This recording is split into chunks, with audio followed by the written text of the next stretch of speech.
Hello. All right. How y'all doing? Story time tonight, and I have my zapper because the mosquitoes are lethal around here tonight. I don't know. We seem to have more tonight than previous nights. So you'll be hearing some frying going on when you hear this. When you hear packs, packs, packs. I am frying mosquitoes. So this is my miscarriage story. Persons who were not close to me would not have known that I was pregnant in 2020, and I had a miscarriage just almost to the end of the first trimester. And I used to think that the thought of I cannot handle it in myself, I'd say, nah, I can't handle a miscarriage. The thought of a dead baby in me will freak me out. But then I learned that you don't know how strong you are until you are tested, until that strength is required of you, then you really know how strong you are. So 2020 March, somewhere about March, I got pregnant, but and I didn't do a pregnancy test. I just went off of my feelings, the nausea, the smelling issues, and so on. And on the, I don't know, the week before the middle of June, I heard this. I was in the yard. I went downstairs. I was cooking and I went downstairs to pick. I think it was thyme and some green onions or some shallot. And then I heard this loud, "Mommy!" Said he got burned. The fire was on, but I just went downstairs quickly. So I ran upstairs skipping steps. I wasn't thinking of being pregnant or anything at the time. I just started showing, which is expected after 4 pregnancies, you'll show quickly. But because I was home a lot during that pandemic when the country was in shutdown, nobody knew because you weren't seeing me. So anyway, go back. I ran upstairs, and it turned out to not be anything of an issue. About the day after, I think, or 2 days after, I went to the bathroom, and I have the habit of checking every time I use the bathroom. When I'm pregnant and I use the bathroom, every single time I use the bathroom, I check to ensure I'm not spotting. With every pregnancy, I am careful to do that. But this time, there was a very faint, microscopically small pink tinge on my toilet tissue, but it was almost as if you're imagining it. So I just dismissed that, went along my business. Baby girl is moving. And then a few days after, I saw, um, a little pink again, but it's so small and so, it's like you need a microscope to really tell that it was there again. I just went along my business. It turns out on the 16th of June, I told the older girls that we were going to have a baby. And they were all excited. And for some reason on that day, Gabriella was on the bed with me, and my belly, you could visibly see my belly moving. So that created even more excitement. So we just finished that day as normal. I was gardening, I was doing everything as usual. And on the 17th, I used the bathroom, and when I checked, I saw blood, visible blood. This time it wasn't a little bit, it wasn't pinned small. It was visible on my toilet tissue. So I said, Ronald, I don't like the looks of this. This has never happened before. And he agreed that we should go and check it out. Seeing a mosquito. So I got dressed and I drove to town. I went to town alone. He was home with the children. He was cooking. And so I went alone. And the sonographer, the ultrasound tech, he he was there, and then he said, "Are you bleeding?" I said, "Yes, I saw blood." He said, "Well, there is no heartbeat." He was very cold and nonchalant. He was, "No, I'm sorry, but the baby is whatever." It was just, there's no heartbeat, and that was it. It was cold. And I asked him, I said, "So what is the age of the pregnancy? There was the gestational age now." He said 7 weeks, but I knew that I was further than 7 weeks. I was more between 10 to 12, 10, 11. I came home. I told Ronald, of course. So we went into the room, we sat, we looked at the printout that they gave us and everything. And he got upset. He said, well, God, we don't tell you we want to mature. We don't tell you we good. And I had in a coil. I used an IUD and it was giving trouble. So when I went to remove it, they couldn't find it. So they had to end up taking me into theater to do a DNC to retrieve this thing. So he's like, God, we don't tell you we ain't want no more children. We good with the number that we have. And then you still give you one anyway, even though we tried to block it. And then we accepted that, and now you take it. So what we get excited for? He was upset. Uh, so we started praying, and we were praying.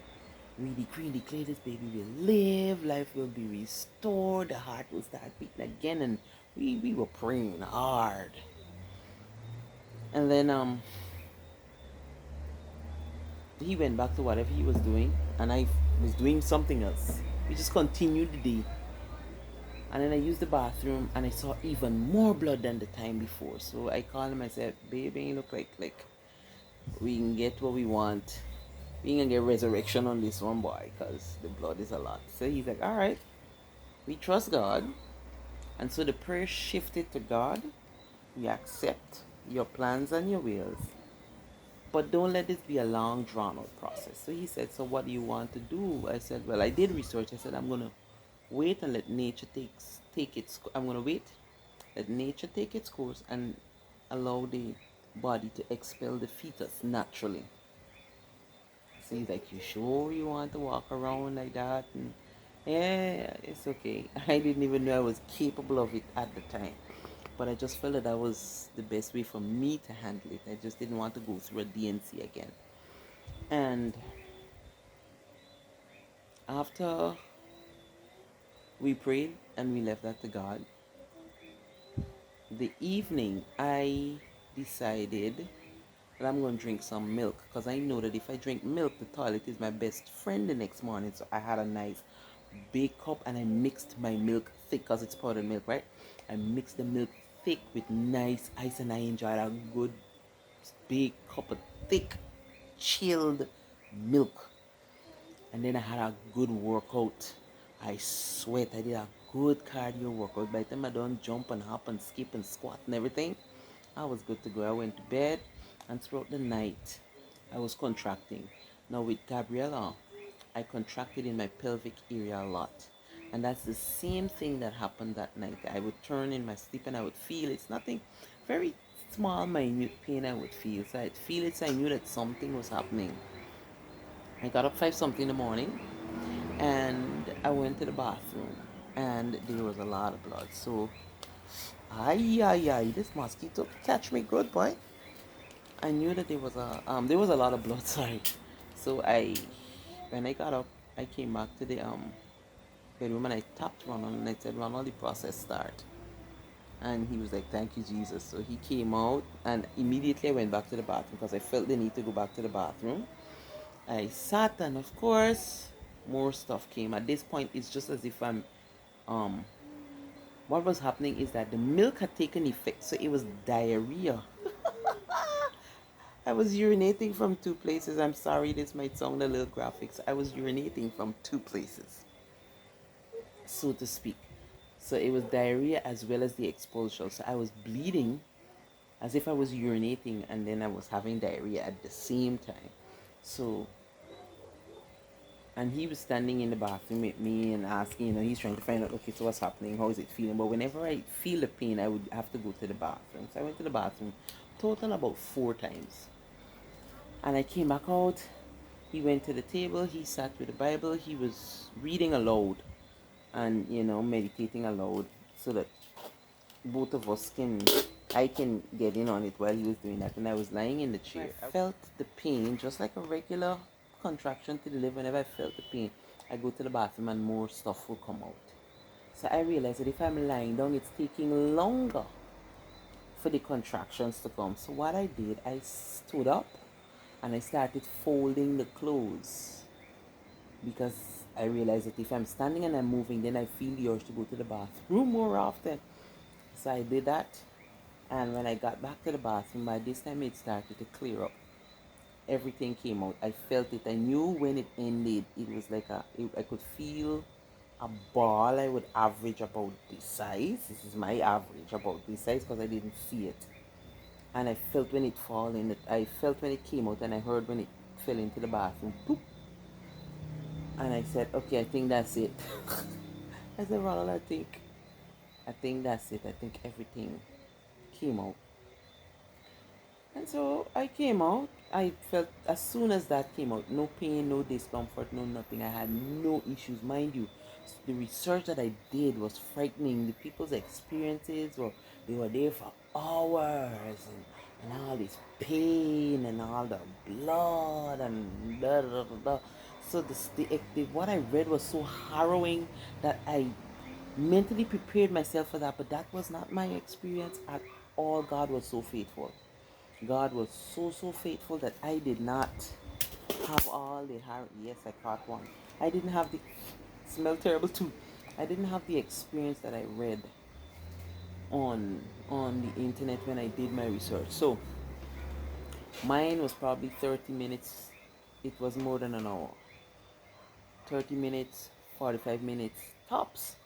And then I got up, did breakfast, and went about my day as normal. Ronaldo couldn't believe it. He's like, you alright? Yeah, he keep checking, you alright? Yeah, you sure you alright? Yeah, I'm alright. I am fine.